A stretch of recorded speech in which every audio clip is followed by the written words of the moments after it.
We can do this. We are on to the final talk of the evening, and first and foremost, I just want to be able to say it is an absolute honor to have every single person here in the stands, but also in the audience as well. Whether rain or sunshine, everyone has made it tonight. So for the next 5 minutes, we want to make as much noise as we possibly can. We are honored to have one of the greatest mayors join us in one of the greatest cities in the world. So please welcome on stage our mayor, Sadiq Khan.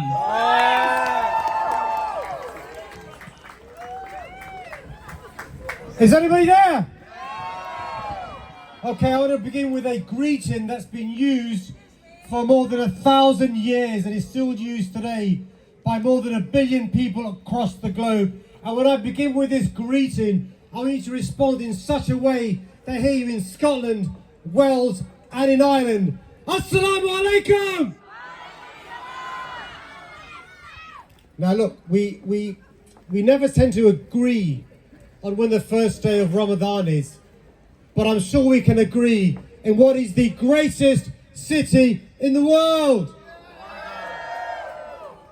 I want to say one thing before I say what I really want to say, which is, look, these events don't happen by themselves.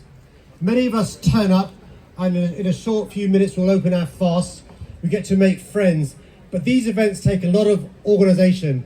There are volunteers here who've been working for hours and for the last 30 days. So I want you to make so much noise when I say, let's show our appreciation to Omar and the entire team at Ramadan Tent Project!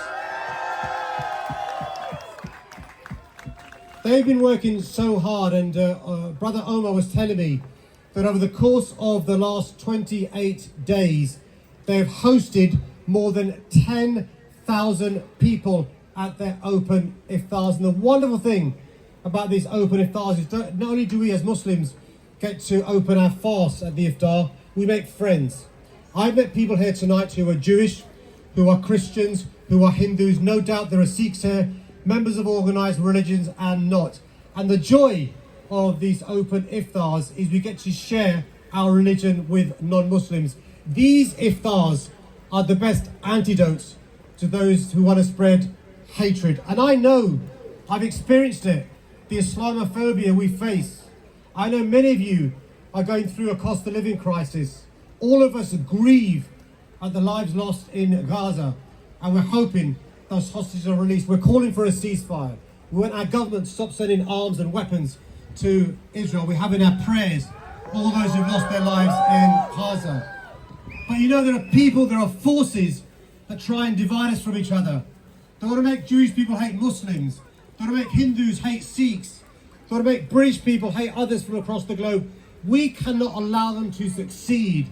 And that's why the Ramadan Tent Project deserves our gratitude and our thanks. Because here, in one of the most famous squares, here in the most famous square in the world, Trafalgar Square, we're going to be opening our fast very, very soon. So look, whether you're a Muslim or a non-Muslim, please make sure you leave here inspired and full of hope. Full of hope by the power of a few people. It began with just Brother Omar, and then it spread. A few people to organise and change attitudes and change the world for the better. And I genuinely think when people across the globe see the beacon that is London, where we think our diversity is a strength, not a weakness, where we know it makes us richer, not poorer, where we know it makes us stronger, not weaker, they'll realise they will not succeed.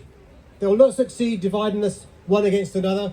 They'll not succeed in making us hate one another, because we know what the antidote is. The antidote is our religion of peace. The antidote is breaking bread together. The antidote is busting those myths about Islam. So look, thank you for coming here tonight. You chose to come having seen the weather forecast. You stayed when the heavy rain come, and we'll be praying. We'll be hearing the adhan call, and breaking bread, knowing the weather.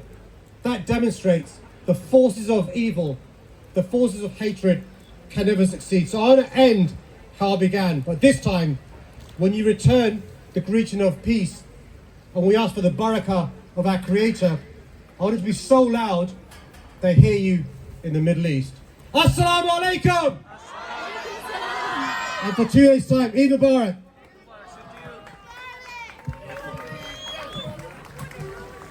Let's hear it once more for